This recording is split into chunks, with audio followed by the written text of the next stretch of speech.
दोस्तों ईरान से बहुत बड़ी खबर निकलकर सामने आई है। अमेरिका और इजराइल से युद्ध के बीच में ईरान की सबसे ताकतवर शख्सियत सैयद अली खामनाई की शहादत के बाद उनके बेटे मुशतबा अली खामनाई को ईरान का सुप्रीम लीडर चुन लिया गया है। यह फैसला ईरान की सबसे ताकतवर संस्था, धार्मिक संस्था द असेंबली ऑफ एक्सपर्ट ने लिया और फैसला लेते हुए द रिवॉल्यूशन ऑफ ईरान के तीसरे सुप्रीम लीडर मुश्तबा अली खामनाई को चुन लिया गया है।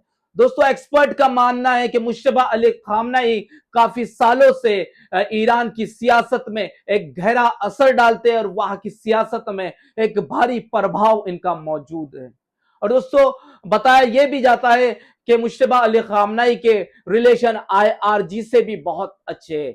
बार बार अमेरिका और इजराइल ये कह रहा था कि अगर आप सुप्रीम लीडर चुनते हो और लीडर आने के बाद में हम लोग उस सुप्रीम लीडर को कत्ल कर देंगे, लेकिन इसकी गीदड़ भपचियों के बाद में मुश्तबा अली खामनाई ने अपनी सुप्रीम लीडर की कमान संभाली और सब लोगों ने मिलकर यही फैसला लिया कि अगले सुप्रीम लीडर हमारे मुश्तबा अली खामनाई होंगे। दोस्तों जैसे ही असेंबली ऑफ एक्सपर्ट ने यह फैसला लिया कि मुश्तबा अली खामनाई अब सुप्रीम लीडर की कमान संभालेंगे ईरान में, वैसे ही ईरान की आम जनता, आम सिविलियंस पूरी लाखों की तादाद में सड़कों पर मौजूद थी। आप देख सकते हैं जन सैलाब किस तरीके से ईरानी लोगों का सड़कों पर आ चुका था और उन्होंने ऐलान कर दिया कि हम जिस तरीके से वफादार थे सैयद अली खामनाई साहब का, उसी तरीके से हम वफादारी करेंगे मुश्तबा अली खामनाई की, क्योंकि उन्होंने हमारे लिए अपनी जानों की शहादत दी है।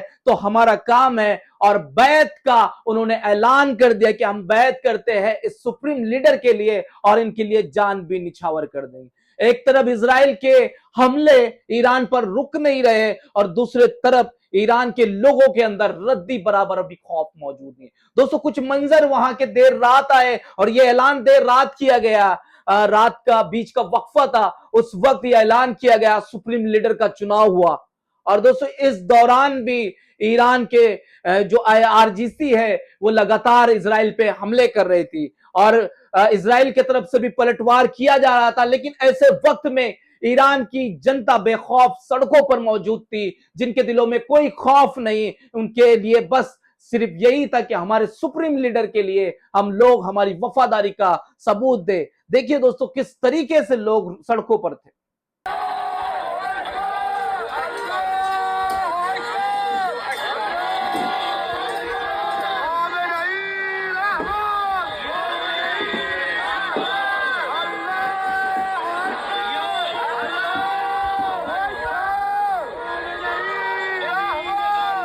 दोस्तों नए सुप्रीम लीडर की घोषणा होते ही सिर्फ एक शहर के अंदर यह मंजर नहीं था, बल्कि तेहरान, इस्फहान, मशहद और शिराज जैसी कई बड़े शहरों के अंदर लाखों की तादाद में लोग सड़कों पर मौजूद थे। एक तरफ इजराइल और यूएस बम बरसा रहा था, उसी बमों की बरसात के अंदर यह जश्न मना रहे थे। जश्न इस कदर था जैसे कि सैयद अली खामनाई साहब वापस आ चुके हैं। दोस्तों नया सुप्रीम लीडर तो चुन लिया गया है, नए सुप्रीम लीडर तो ईरान को मिल गया, लेकिन उसी तरीके से यह लड़ाई जारी रहेंगी जिस तरीके से सैयद अली खामनाई के वक्त में जारी रहा करती थी। उस तरीके से ईरान वैसे ही इन लोगों को मजा चकाएगा जो जिन लोगों ने सैयद अली खामनाई साहब के जाने के बाद यह सोचा क्या था कि ईरान पीछे हट जाएगा।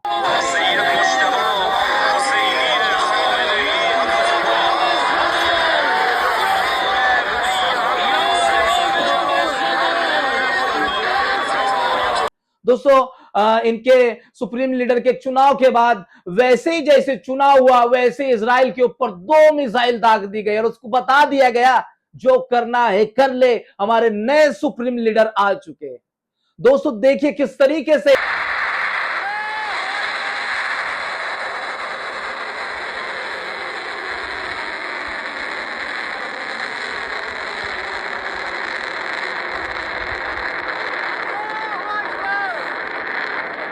दोस्तों एक तरफ सुप्रीम लीडर का चुनाव मुकम्मल हो चुका था, लेकिन दूसरे तरफ ईरान लगातार इजराइल के ऊपर हमले कर रहा था और इन हमलों के अंदर जो तेल के स्टोरेज मौजूद थे इजराइल के अंदर, उनको पूरी तरीके से उड़ा डाला और एक वहां के पावर प्लांट को भी ध्वस्त कर दिया, जिसकी वजह से पूरा इजराइल अंधेरे में डूब चुका था। दोस्तों ये रहे वहां के मंजर खास।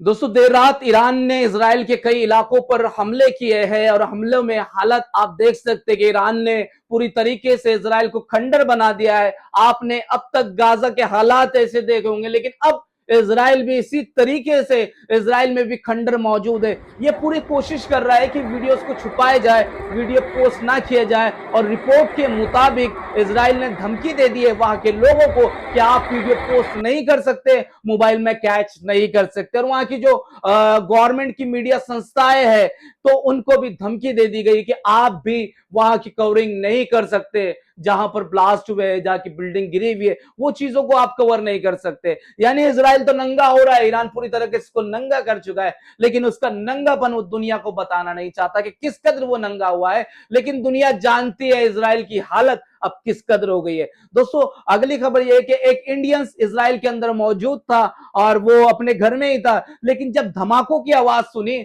तो बाहर आके देखा तो मंजर ऐसा था, ईरान की मिसाइलें गिर रही थी और उस मंजर को उस शख्स ने, भारतीय शख्स ने, अपने कैमरे, मोबाइल के कैमरे में कैद कर। ये कुछ नहीं रहा, कंट्रोल में नहीं आ रहा। तो पूरी कोशिश की जा रही है तो कंट्रोल करने की, लेकिन कितने टग बोट्स सब आ रहे हैं, बुझा रहे हैं, लेकिन कोई कुछ हो नहीं रहा है। उसको पानी से जो बगल के आप ये देख सकते हो, वो जो भी दिख रहा है उसको ठंडा किया जा रहा है कि उसमें आग ना पकड़े, आग उसको ज़्यादा फैले ना, क्योंकि उधर भी सब वो टैंकर का है।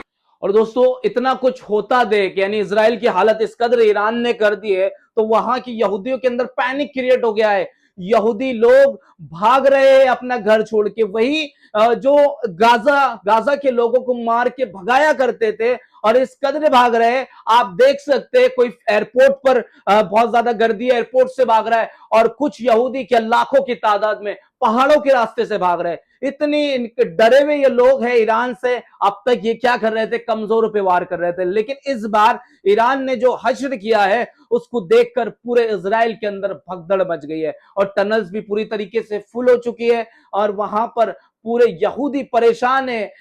जो वहां का प्राइम मिनिस्टर जो हरकत कर रहा है, बेवजह ईरान पर हमले कर रहा है, उससे वहां की आम जनता भी परेशान है, क्योंकि सारी परेशानियां उनको झेलना पड़ रही है और किस कदर वो अपना इजराइल छोड़कर भाग रहे हैं। तो दोस्तों ये थी आज की स्पेशल रिपोर्ट। अगर मेरे चैनल को आपने अब तक सब्सक्राइब नहीं किया है तो प्लीज सब्सक्राइब जरूर कर ले और वीडियो को शेयर करना ना भूलें।